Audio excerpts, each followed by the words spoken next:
I remember the night everything changed. The house was full of laughter. My parents sat at the long table. My sister Lily sat next to them wearing that same proud smile she always had. I had just come home from a long business trip. I worked 2 jobs for years. Every single dollar I saved was meant for something special. I wanted to start my own company. I wanted to finally prove I was worth something to them. But that night they said something that shattered me inside. My father raised his glass and said, "We are so proud of Lily. She deserves everything. She is the reason our family is successful." Everyone clapped. I smiled. But inside I felt a sharp pain. Then my mother said it. "We gave Lily the $200,000 you earned. She deserved it more than you." The words echoed in my mind. My own parents took the money I earned. They gave it to my sister without asking me. Without even telling me. I sat there frozen. My chest tightened. My throat burned. I wanted to scream. But I couldn't. They looked at me like I should be happy for her. I forced a smile. My hands trembled under the table. They thought I would just accept it. But that night I decided something. I would never let anyone use me again.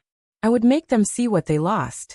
I would make them understand what betrayal feels like. I walked out of that dinner without saying a word. Outside, the cold air hit my face. My heart was heavy but my mind was clear. They took my money, but they also gave me a reason to fight back. The sound of their laughter echoed in my head. My sister's voice played again and again. She said I was always too serious. That I should just be happy for her. I stared at the ceiling till morning. Every memory of them replayed like an old film. The nights I worked overtime.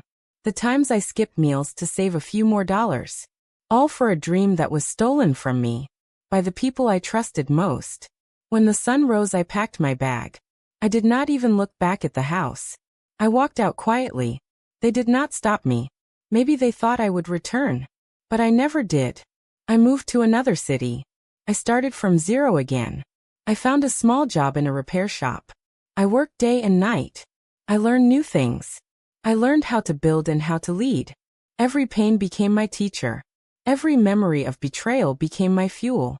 Years passed slowly but I kept growing. One day I met a man named Victor. He owned a small company. He said he needed someone who understood hard work. Someone who had nothing to lose. That was me. I gave everything I had to that company. In 2 years I helped him double his profits. Then he made me a partner. My name was finally on something real. I saved again. I built again. And this time no one could take it away. But deep inside I still felt that wound. That memory of the dinner table. Of the moment they chose her over me. I wanted to forgive. But the anger was still alive. Waiting for the right moment. It was a quiet morning when I got the message. My sister Lily texted me after years. She said she wanted to meet. Said it was important. For a long time I just stared at the screen. I could almost hear her voice again. Sweet. Soft. Fake. I thought about ignoring her. But then I remembered that old feeling. The one that never really left. I replied with one word. Sure. We met at a small cafe in the city. She looked different now. Expensive clothes. Designer bag. But her eyes were restless. She smiled when she saw me, but I could see the cracks in it. She said things had not been going well. Her business was failing. She needed help. I listened quietly.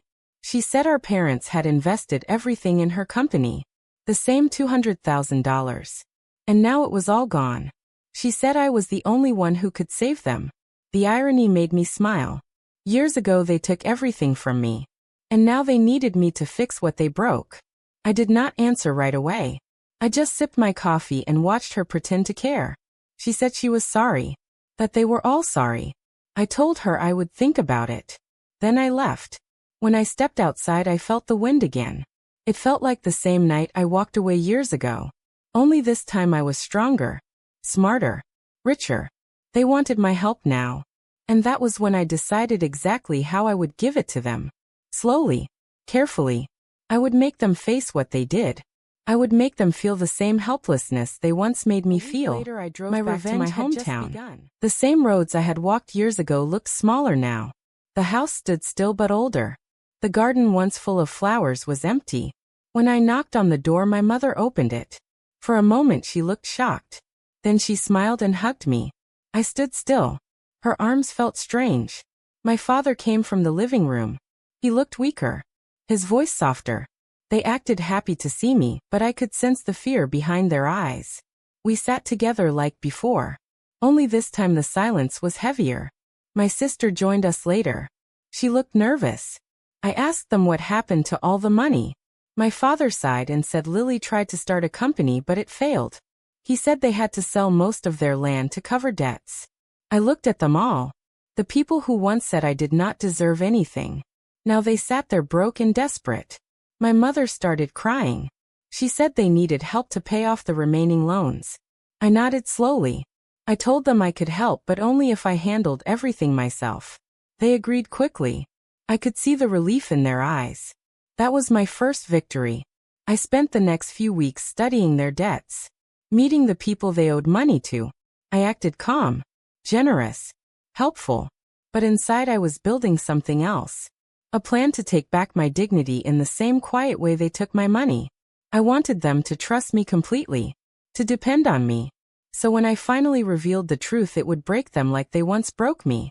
My revenge was no longer an idea. My plan was working came when the creditor called late at night. He demanded proof of payment. And threatened to take what little property remained. My parents panicked and called me crying. I answered with a steady voice and told them I would handle it. I told them to leave everything to me and to trust me completely. They did not hesitate. They sounded relieved like children saved from a storm. I arranged meetings and made promises I planned to keep only in appearance. I negotiated extensions and I offered to refinance some loans under my name. They breathed easier. The neighbors whispered that I had returned as their savior. Lily began to lean on me more than before. She asked for advice about rebuilding her brand. She wanted me to introduce her to contacts. She smiled as if nothing had ever happened. Inside I felt both disgust and a strange warmth. The warmth came from watching them finally rely on me. The disgust came from remembering how casually they had taken my money. As weeks passed I tightened my control. I redirected funds into accounts I managed. I paid small creditors first to build a reputation for reliability. I refused to give them direct access to the larger sums. They trusted me because I had earned their gratitude back. I visited their home often and stayed late discussing business plans and repayment schedules. At night I would sit in my car and replay the dinner when they had handed my money to Lily. I pictured their faces then and now. My plan was not to ruin them overnight. My plan was to make them feel the slow erosion of hope. I wanted them to understand the sting of waiting and the hunger of uncertainty. Little by little their confidence crumbled. My mother stopped smiling as freely. My father lost the stubborn pride in his posture. Lily began to fight more with both of them when she thought I was not present. She blamed them secretly for her failures. The house felt smaller and colder. People began to ask questions. My control over everything they owned grew stronger. I handled every payment, every sale, every decision. They no longer even asked questions. They simply signed where I told them to sign. My father trusted me completely now. He said I was the only one who could save the family.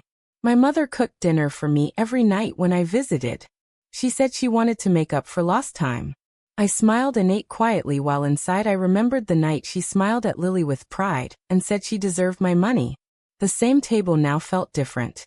The same walls that once made me feel small now echoed my voice. Lily sat silently most nights. Her face was tired, her confidence gone. She tried to rebuild her business but failed every time. I offered small help and watched her sink deeper. She did not know that the investors she approached were connected to me. They always found a reason to reject her proposals. I wanted her to taste the same rejection I once felt. Slowly her charm faded. People stopped inviting her to events. Friends disappeared. She began to see me as her last hope. She called often and said she wanted to work with me. I said maybe one day. My father started to sell the last piece of land they owned. I pretended to negotiate with buyers but delayed every deal. Their debts remained unpaid, and they began to lose sleep. I watched them collapse under the weight of their own mistakes. But even as I watched their suffering, a part of me started to ache. I wondered if revenge would ever be enough. But then I remembered the sound of that dinner, the laughter, the betrayal. And I knew this was justice, not cruelty. They had chosen this fate long ago. Everything came I was together only was cold cold and silent. I received a call from the bank manager. He said the final notice had been issued. The house would be repossessed in 7 days if payment was not made. I thanked him and said nothing to my parents. That evening I visited them again. They looked exhausted. My father's eyes were hollow. My mother's hands shook as she poured tea. Lily sat in the corner staring at her phone. The once proud family now looked broken. My father asked quietly if I had found a way to save the house. I looked at him for a long moment. Then I said maybe. But I told him it would require signing everything over to me first. He hesitated, but Lily whispered that they should trust me. He finally agreed. I pulled out the papers I had already prepared. They gave me full ownership of everything they still had left. The house, the land, the remaining shares in Lily's failed company. My father signed first. Then my mother. Then Lily. When it was done, I folded the papers carefully and slipped them into my briefcase. They looked at me like I was their savior. That was when I told them the truth. I said this was the same feeling I had when they took my $200,000. I said now they would understand how it felt to lose everything to someone they trusted. The silence that followed was heavy. My mother gasped and covered her mouth. My father froze. Lily whispered my name, but no sound came out. I stood up and looked around the room that had once made me feel small. I said softly, "Now it is mine." Then I walked out. Their voices followed me to the door, but I did not turn back. Outside the wind felt colder than before. For the first time in years I felt free, but also strangely empty. Revenge had filled the space out of that house. I did not hear from them at all. The silence was heavy but peaceful. For years I had lived with the sound of their laughter in my head. Now there was only quiet. I moved into a new apartment near the city, signed the ownership transfer papers, and became the legal owner of everything they once had. The same home where I grew up now belonged to me. I drove there one afternoon to see it again. The windows were closed, curtains drawn. I could see Lily through the glass packing boxes. My parents sat in the living room surrounded by memories that no longer mattered. My mother's eyes met mine through the window. She did not look angry. She just looked tired. For a second my chest felt heavy. I could not stay. I turned and left. That night I received a message from Lily. She said they were leaving town. Said they had nothing left. She ended the message with just 2 words. "You won." I stared at those words for a long time. Did I really win? I had money, power, control. But my heart felt hollow. The satisfaction I thought would last forever began to fade. I kept telling myself they deserved it. They took everything from me once. This was fair. This was balance. Yet in the dark I heard my own voice asking why it still hurt. I started avoiding people. I buried myself in work. My company grew, but my nights grew longer. Sometimes I would dream of that dinner table. The laughter. The warmth. The love that once existed before greed poisoned everything. I had taken my revenge completely. But the price was heavier than I expected. Because now I realized. To destroy them I had become a victory kept fading. I told myself it was normal. That I had done what I needed to do. But something inside me kept twisting. Every time I passed the old neighborhood, I looked at the empty house. The windows were covered with dust now. The garden was dead. A for sale sign leaned crooked in the dirt. One evening I parked nearby and sat in silence. I remembered running through that garden as a kid. My father teaching me how to fix the fence. My mother calling us for dinner. All those moments that once felt ordinary now came back with a strange pain. I realized that I had taken more than just their home. I had erased my own memories too. Later that night I received a call from an unknown number. When I answered, it was a hospital nurse. She said my father had been admitted after a heart attack. For a moment I could not breathe. I drove straight there. When I reached the room he was lying still. Pale. Weaker than before. My mother sat beside him holding his hand. She looked up and her eyes met mine. No anger. No hatred. Just sorrow. She said he kept asking if you would come. He wanted to tell you he was sorry. I stood there frozen. All the anger that once burned in me started to crumble. My father opened his eyes slowly and whispered my name. He said you were right. I was wrong. I am sorry. Those words cut deeper than anything. For years I had waited to hear them. And now that I finally did, they did not bring peace. They brought tears. I held his hand for the first time in years. It felt fragile, warm, real. I stayed there until he fell asleep again. I walked out of the hospital unsure of who I had become. Revenge had given me power, but forgiveness was giving me something I never expected. I sat by the hospital window watching the sun rise. I had not slept at all. My father was stable now, but the doctor said he would need time and peace. My mother had fallen asleep in the chair beside him. For the first time I saw her not as the woman who betrayed me, but as a mother who had made a mistake. A heavy, painful mistake. I walked out quietly and went to the parking lot. The cold air filled my lungs as I leaned on my car. My phone buzzed. It was Lily. She said she was working in a small cafe 2 towns away. She said she did not expect forgiveness but wanted to talk. I hesitated for a long time before saying yes. When I reached the cafe, she was already there wiping tables. Her clothes were simple now, her hair tied back. When she saw me, she froze, then smiled weakly.